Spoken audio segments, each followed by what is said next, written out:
Di dalam pasal yang ke-7 dari kitab Yesaya ini, Yesaya datang kepada Ahaz.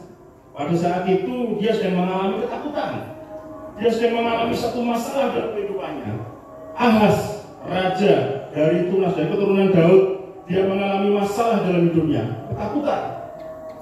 Kemudian Yesaya datang kepada Ahaz dengan satu nubuatan, dengan satu firman Tuhan. Mintalah tanda. Mintalah tanda.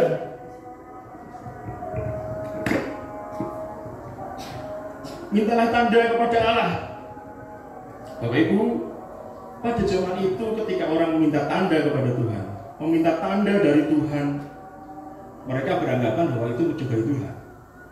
Padahal kita mengatakan seperti apa? Jangan mencobai Tuhan Allahmu. Jangan mencobai Tuhan Allahmu. Mencobai Tuhan itu adalah suatu hal yang berdosa di hadapan Tuhan, bersalah di hadapan Tuhan. Nah, kira-kira jawaban Ahaz ini benar atau salah, Pak? Kalau dia bilang seperti ini, aku tidak mau mencobai Tuhan Allah. Sesuai Alkitabiah enggak? Sesuai Alkitab enggak apa yang dikatakan oleh Ahaz ketika Yesaya datang kepadanya? Mintalah tanda dari Tuhan, ya. Mintalah tanda. Sesuatu dari dunia orang mati yang paling bawah, atau sesuatu dari tempat tertinggi yang di atas. Firman Tuhan datang kepada Yesaya. Yesaya menyampaikannya kepada Ahaz dalam suatu bentuk tantangan. Mintalah tanda kepada Tuhan. Mintalah tanda dari Tuhan. Tetapi Ahaz menjawab dengan seolah-olah tanda petik bijaksana. Aku tidak mau mencobai Tuhan. Aku tidak mau mencobai Tuhan karena ada tertulis, jangan pernah mencobai Tuhan Allah. Tetapi sebenarnya Ahaz menyembunyikan kelicikan di dalam hatinya dengan perkataan. Ahaz menyembunyikan sesuatu yang dia takuti. Dia tidak mau meminta tanda dari Tuhan karena Ahaz terbiasa meminta perlindungan dari Asyur, dari orang yang lebih kuat, dari kerajaan yang lebih kuat daripadanya. Dari dia ketakutan dengan kerajaan Syria dan kerajaan Israel. Tapi pada waktu itu Ahaz memerintah di Yehuda. Dan Israel terpecah jadi dua. Satu Israel di utara, di Yehuda di selatan. Nah, Ahaz ini ketakutan karena dia dikepung oleh dua kerajaan besar. Ahaz meminta pertolongan dari Asyur. Bapak Ibu dikasih Tuhan, seringkali orang yang dalam hidupnya sering ngomong berpura-pura baik, orang yang hidupnya itu dia menutupi kesalahan, itu paling banyak dia mengucapkan kebaikan. Ibu tahu arti kata munafik? Arti kata munafik tahu nggak? Banyak orang bilang arti kata munafik itu adalah bukannya pikiran kotor. Disuruh di depan baik, tetapi di belakang dia menyembunyikan banyak dosa. Dan untuk menutupinya dia berkata Alkitabiah. Ahaz juga seperti ini. Ketika dia mengatakan aku tidak mau mencobai Tuhan Allah, itu seolah dia mengatakan sesuatu yang Alkitabiah, sesuatu yang Injili, sesuatu yang menunjukkan bahwa dia ini benar di hadapan Tuhan. Tetapi Tuhan tahu. Yesaya mendapatkan wahyu dari Tuhan dan dia mengatakan seperti ini, kamu tidak mau minta suatu pertanda, tetapi ketidakpercayaan manusia tidak akan membatalkan janji Allah. Walaupun toh Ahaz itu tidak mau meminta tanda dari Tuhan, walaupun Ahaz tidak mau meminta tanda dari Tuhan, walaupun Ahaz seolah-olah tidak mau mencobai Tuhan, tetapi Tuhan akan turun tangan. Tuhan tidak pernah lepas tangan. Seberapa jauh pun kita berlari dari Tuhan, kita berlari menjauh dari Tuhan, seberapapun Tuhan, seberapapun kita berusaha menjauhkan diri dari Tuhan, mungkin kita menjauhkan diri dari dosa-dosa kita, mungkin kita menjauhkan diri dari Tuhan karena dosa yang sudah kita lakukan, kita menjauhkan diri dari Tuhan karena apa? Kita ketakutan Tuhan melihat dosa kita. Tetapi Tuhan tidak pernah meninggalkan kita. Tuhan akan selalu berusaha mendekati kita, merangkul kita. Tuhan akan selalu berusaha untuk membuat kita kembali ke dalam pelukan. Kita boleh menjauh, Bapak Ibu boleh menjauh dari Tuhan. Bapak Ibu boleh lari dari Tuhan, tetapi suatu saat Tuhan pasti akan menangkap Bapak Ibu. Tuhan pasti akan menangkap Bapak Ibu kembali ke pelukannya sebagai anak-anaknya yang dikasihi. Bapak Ibu, Natal kali ini merupakan satu nubuatan dari Tuhan. Ya, di dalam ayat ke-14 dikatakan, sebab itu Tuhan sendirilah yang akan memberikan kepadamu suatu pertanda. Sesungguhnya seorang perempuan muda mengandung dan melahirkan seorang anak laki-laki, dan ia akan menamakan dia Immanuel. Ini tanda dari Tuhan. Mungkin saat ini kita jauh dari Tuhan karena dosa kita. Kita jauh dari Tuhan karena apa yang sudah kita lakukan itu mengecewakan Tuhan. Kita jauh dari Tuhan karena apa yang kita lakukan itu membuat seolah-olah dalam pikiran kita membuat Tuhan itu kecewa terhadap kita. Tetapi Tuhan tidak pernah lepas tangan. Tuhan tidak pernah melepaskan kita begitu saja. Dia akan memberikan kita tanda. Seperti Tuhan juga memberikan tanda kepada Ahaz. Dua kerajaan yang ditakutinya, kerajaan Syria dan kerajaan Israel, akhirnya apa? Bablas. Dihabiskan oleh apa? Kerajaan Asyur. Itu indikasi Tuhan saat ini Bapak punya masalah apa? Ketakutan. Ketakutan apa yang ada saat ini pada diri kita? Apa yang membuat kita saat ini jauh dari Tuhan? Apa yang membuat kita saat ini jauh dari Tuhan sehingga kita apa? Hidup dalam ketakutan, hidup dalam ketidaktenangan, ketidakpastian, melihat masa depan seolah semakin menakutkan. Tadi siang saya ngobrol-ngobrol dengan Pak Gembala di sini. Ekonomi semakin tidak menentu, Pak. Ya, ini waktunya Indonesia bayar hutang. Ya, Indonesia waktunya bayar hutang. Tidak em-eman lagi, triliunan, dan itu triliunan dolar, katanya seperti itu. Saya tidak bisa membayangkan triliunan dolar itu seperti apa. Saya punya bayangkan miliaran rupiah masih bisa, ya. Tapi kalau sudah mulai triliunan rupiah, tidak bisa saya. Sudah semuanya 12 itu bentuknya uangnya seperti apa? Kalau dibelikan es dawet cendol bisa menenggelamkan. Yang beli kalau juga kerupuk bisa bikin kenyang berapa juta orang, ya. Apalagi itu dolar. Tetapi apakah dengan masa depan yang semakin tidak menentu, yang semakin menakutkan ini, sebagai anak Tuhan kita juga kehilangan harapan?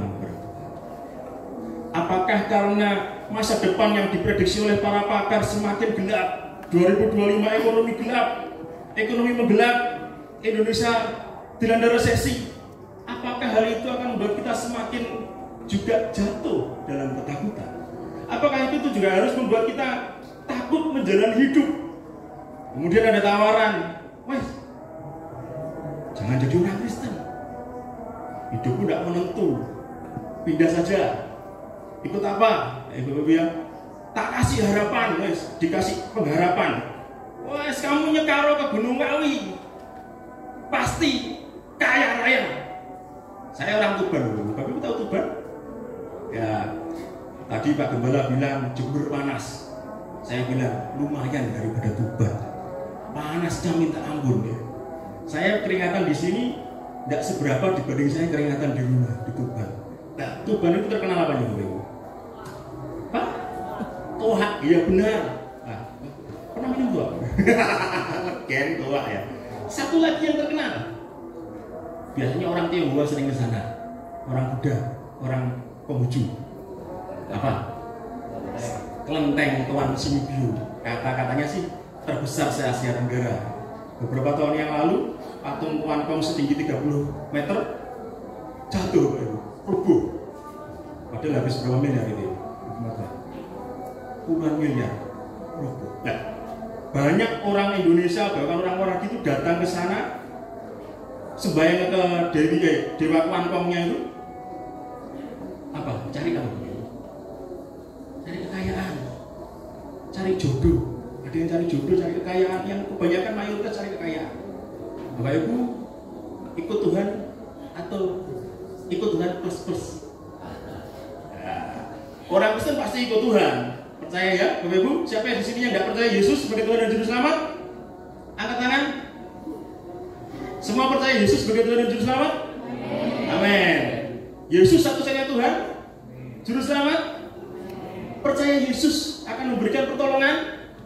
Atau Yesus plus kuantum di bawahnya? Yesus, gunung kawi, Yesus, kuantum, kuantim. Nah, Bapak Ibu, ayo. Yesus satu-satunya Tuhan dan Juru Selamat itu, Immanuel, adalah pertanda khusus dari Tuhan. Yesus, anak Allah, Putra Tunggal Allah itu yang lahir ke dunia, merupakan satu-satunya pertanda khusus dari Tuhan yang membuktikan kasih Allah kepada kita, membuktikan bahwa Allah Bapa itu demikian mengasihi kita sehingga apa? Kita boleh mempunyai hidup. Kita hidup, kita dibenarkan untuk hidup, dan hidup itu bukan titik seperti itu, Bapak Ibu. Hidup itu dimiliki dalam penuh kelimpahan. Kalau Bapak Ibu tidak percaya Tuhan Yesus sanggup memberikan kelimpahan, ya itu biasanya lari ke kiri, ke kanan. Seperti Yosua kan, kalau dia diperintahkan jangan menoleh ke kanan dan ke kiri. Orang Kristen juga tidak menoleh ke kanan dan ke kiri. Saya yakin orang Kristen saat ini seperti Yosua, tidak menoleh ke kanan atau ke kiri. Cuma kadang-kadang melirik ke kiri, melirik ke kanan. Nah, ya. Noleh kan itu banget gitu ya. Noleh itu kelihatan. Wah, kalau melirik tidak, Bapak Ibu. Cuma lirik kiri, lirik kanan. Lebih cuan di sana. Wah, ya. Lebih hoki di sana, sebelah. Umat sebelah lebih hoki. Tempat sembahyang sebelah lebih hoki. Wihara sebelah itu loh lebih bikin hoki. Di tempat, karena saya orang Tuban, saya ceritakan tentang Bang Sindio. Di sana itu ada beberapa yang memberikan persembahan emas atau apa, didoakan, kemudian ditebus. Harganya berkali lipat, Bapak Ibu. Nah, coba Bapak Ibu ke sini.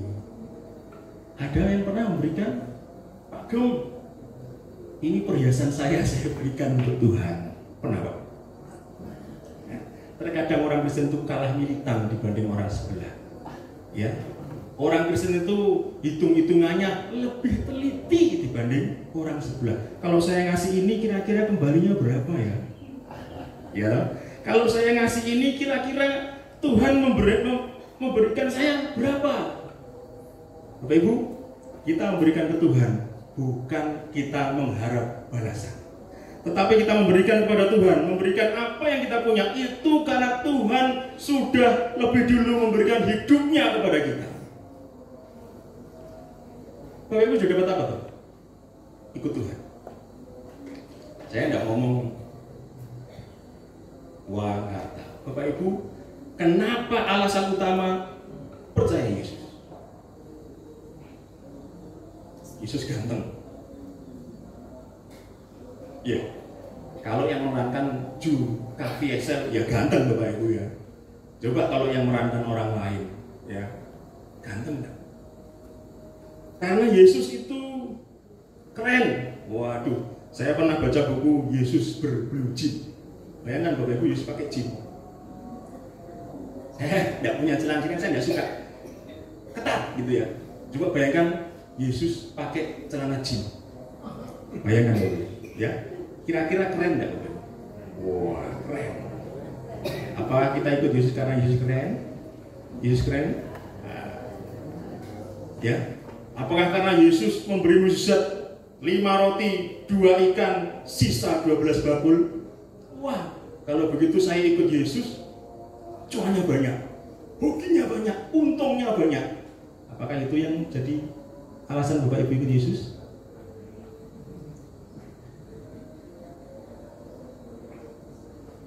Alasan utama mengapa kita harus mengikut Yesus adalah karena apa? Allah, anak Allah sendiri yang turun ke dunia, jadi manusia sejati, rela menderita di atas pemerintahan Pontius Pilatus, bahkan sampai mati di atas kayu salib. Untuk apa? untuk menyelamatkan kita dari dosa. Yesus, Sang Putra Allah, Putra Tunggal Allah, itu mati di atas kayu salib untuk menyelamatkan kita. Supaya kita yang seharusnya dihukum mati karena dosa-dosa kita, kita yang seharusnya dilemparkan ke maut karena dosa-dosa kita, karena kematian Yesus, karena kelahiran Yesus, karena Allah yang sudah mengosongkan dirinya, kita punya hidup dan janji Tuhan. Bukan hanya sekedar hidup, tapi memiliki hidup dalam segala kelimpahan. Bapak Ibu, hidup jadi orang susah itu susah apa Bu? Enak apa? Susah. Namanya orang susah kok enak Bapak ya? Ya, susah. Jadi orang susah itu susah banget, nggak enak gitu ya. Nah, ketika kita ikut Yesus, ada jaminan bahwa kita itu akan diberkati, hidup dalam segala kelimpahan berkat. Kita akan bisa menikmati sukacita hidup dari Tuhan, sukacita hidup bersama dengan Tuhan. Immanuel. Mari malam hari ini kita akan jadikan Immanuel ini, perayaan Natal ini bukan hanya sekedar slogan, tema Natal, habis itu pulang hilang. Begitu kita pulang kembali kita lupa. Temanya Natal Immanuel. Ya, tiap tahun ya Immanuel terus ya, Bapak Ibu ya. Tiap tahun ya mesti Immanuel ya temanya Natal itu. Tetapi mari jadikan Immanuel ini adalah suatu pola hidup kita, suatu gaya hidup kita. Allah beserta kita, supaya kita mempunyai hidup dan kita menjalani hidup itu dengan sukacita, sukacita yang penuh kelimpahan, kebahagiaan dalam menjalani hidup. Bapak Ibu, siapa di sini yang tidak punya utang? Siapa di sini yang tidak punya utang, Bapak Ibu ya? Wah, puji Tuhan tidak punya utang ya, ibu-ibu di belakang tidak punya utang. Saya juga punya utang Bapak Ibu ya. Ya, utang KPR. Ya, KPR itu berapa tahun Bapak Ibu? Biasanya 15 tahun ya. Saya 15 tahun nyicil rumah Bapak Ibu, belum lunas sampai sekarang. Jadi setiap bulan saya gajian saya harus mikir bayar KPR, bayar listrik, ya. Ini harus beli gas, beli air. Belum lagi kalau kredit motor, kredit mobil. Pusing loh. Ya, hutang itu salah satu yang membuat kita tidak bisa menikmati hidup. Hutang membuat kita kadang-kadang, Tuhan, hutang kok gak mari-mari. Ya, rasanya hidup ini jeruk, bangun tidur mikir hutang. Kalau orang kaya punya uang, yang bingung apa? Bingung habiskan uangnya. Ya, kalau tidak punya uang ini bingung bayar tuh. Ya, ada istilah orang miskin bingung besok mau makan apa. Tapi kalau orang kaya bingungnya apa? Besok mau makan di mana? Ya. Saya harap semua yang di sini gak ada yang bingung, ya, karena Tuhan sudah hadir. Tuhan bersama-sama dengan kita. Immanuel. Tenang Bapak Ibu, saya dikasih waktu sama Pak Gembala 2,5 jam. Saya dinikah sama Gembala 2,5 jam, Pak. Oh siap. Sampai menirun saya ngomong di sini ya. Ya, 2,5 jam saya harus bicara di mimbar. Bapak Ibu tahan di kursi ya, jangan. Udah. Ya, saya tahu kita ini perayaan Natal penuh sukacita. Kalau khotbahnya kepanjangan, Bapak Ibu pasti hilang sukacitanya ya. Jadi jangan panjang-panjang. Saya cuma mau tekankan lagi, Immanuel, Allah beserta kita, supaya kita punya hidup dan mempunyainya dan memiliki hidup itu dalam segala kelimpahan. Amin firman Tuhan.